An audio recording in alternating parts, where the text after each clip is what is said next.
श्रावण मानाचे चोईकडे क्षणात येते क्षणात येते ऊन पडे. श्रावण महिना आला की जणू पावसाचा जणू खेळ सुरू होतो.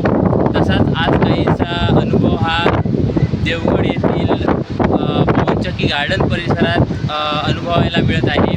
आता आपण आहोत देवगड येथील पवनचक्की गार्डन या परिसरात.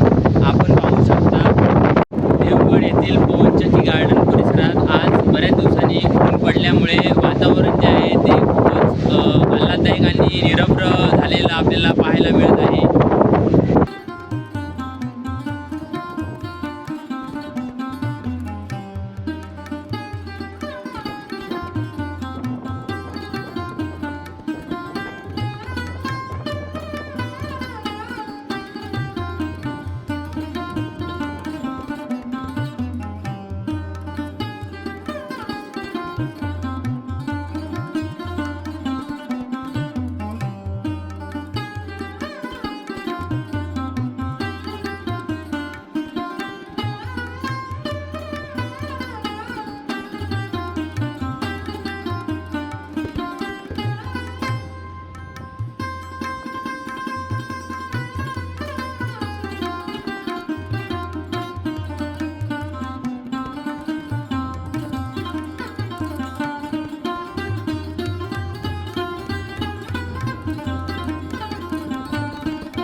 आमचे दिवसभरातले सर्व अपडेट्स, ताज्या घडामोडी आणि थेट लाईव्ह पाहण्यासाठी सबस्क्राईब करा, लाईक करा कोकणचं नंबर 1 महा चॅनल कोकण 7 लाईव्हचं YouTube चॅनल.